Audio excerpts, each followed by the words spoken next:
Isa sa mga pinakamalaking misteryo ng buhay ay ang realidad ng kasamaan at pagdurusa.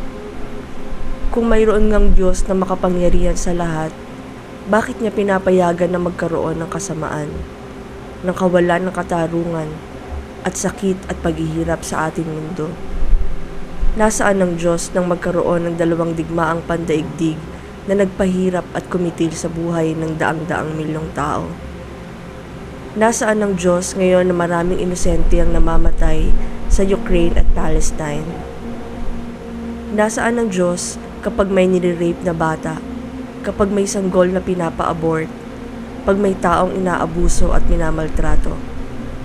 Bakit ba pinapayagan ng Diyos na ipanganak at mabuhay ang mga taong masasama?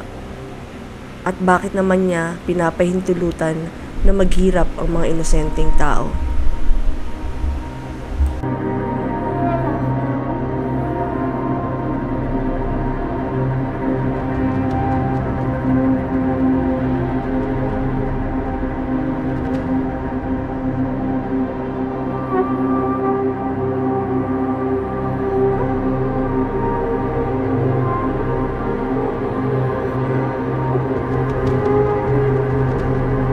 Sabi sa Romans chapter 8 verse 28, alam natin na sa lahat ng bagay, gumagawa ang Diyos para sa ikabubuti ng mga umiibig sa Kanya, na Kanyang tinawag ayon sa Kanyang layunin. Ngunit sa maraming pagkakataon, di natin makita ang kabutihan sa gitna ng kasamaan. Ang sino mang nakaranas ng napakatinding paghihirap at sakit, o kaya'y ng pagkamatay ng isang mahal sa buhay ay magtatanong, bakit ito nangyari? Maiintindihan natin kung bakit naguguluhan ng mga taong ito matapos ang trahedyang kanilang dinanas, sapagkat matapos ang kanilang maraming tanong ay ang kawalan ng sagot mula sa Panginoon. At kung mayroon mang kasagutan ng Diyos, hindi nila ito makita o maintindihan. Sa huli, sila'y magtatanong, totoo nga bang merong Diyos? Marahil, ang pinakamahirap unawain sa aspeto ng sakit at paghihirap ay ang hindi pantay na pamamahagi nito. Bakit merong mga tao na napakadali ng buhay? Mga taong malalakas ang pangangatawan, mayaman at walang mabigat na problema. Samantalang, may iba naman na dumadanas ng matinding kahirapan, kabiguan at kawalan ng katarungan. Merong naghihirap at nabibigo dahil sa mga maling desisyon, samantalang ang iba naman ay nasa parehong sitwasyon dahil sa mga bagay na hindi nila kasalanan at hindi nila pinili. Sinasabi sa Biblia na nilikha ng Diyos ang mundo bilang paraiso. Bagamat hindi ito nanatiling ganon, ang pagdurusa at kamatayan ay hindi bahagi nito sa simula. Kapansin-pansin na kahit sa simula pa sa Garden of Eden, nandoon na ang ahas at ang Tree of Knowledge of Good and Evil. Kaya't kahit sa paraiso, naroon na ang konsepto ng kasamaan. Pwede nating isipin na ang dahilan kung bakit naroon ang ahas at ang puno ay sapagkat nilikha ang tao para magmahal. Ang pag-ibig ay nangangailangan ng kalayaan, kalayaan para mamili. Ang pagsagot ng oo para magmahal ay nagpapahintulot din ng pagsagot ng hindi na siyang nagbibigay daan sa kasalanan. Nang sumagot si Eva at Adan ng hindi sa Diyos sa pamamagitan ng pagsuway sa Kanya, ang tao at ang mundo ay nagsimulang mapariwara. Nawala ang paraiso at ang naiwan ay isang magulong mundo. Halos lahat ng paghihirap at sakit na ating nararanasan ay bunga ng kasalanan ng tao. Maging ang mga likas na sakuna ay sinasabing may kaugnayan sa orihinal na kasalanan kung saan pinili ng ating mga unang magulang na maghari sa magulong mundo sa halip na maglingkod sa paraiso. Pinili ni Eva at Adan ang daan ng pagdurusa at kamatayan. Ngunit iginalang ng Diyos ang kanilang desisyon at sa halip ay gumawa siya ng paraan upang maligtas ang tao. Ang Panginoong Hesukristo ay naghihintay sa tawiran ng paghihirap at kamatayan na Kanya mismong naranasan upang makabalik tayo sa daan patungong Diyos Ama. Ang koneksyon ng kasamaan sa kalayaan ng tao para pumili ang siyang dahilan kung bakit madalas ay parang hindi nakikialam ang Diyos pag may masasamang nangyayari sa mundo. Kung palaging makikialam ang Diyos para maiwasan ang kasamaan, mawawala ng silbi ang ating kalayaan upang magdesisyon para sa ating sarili. Gayunpaman, bakit nakasulat sa Biblia na may mga pagkakataon na direktang umaakto ang Diyos upang labanan ng mga masasamang tao, pigilin ng digmaan, o kaya'y tapusin ng gutom o salot? Bakit minsan nakikialam siya at minsan ay hindi? Bakit minsan sinasagot niya ang ating panalangin at minsan naman ay hindi? Ang pinakamahabang diskurso tungkol sa suffering o pagdurusa ay ang Book of Job. Dito, nakakagulat na parang hinayaan ng Diyos si Job na magdusa ng lubusan.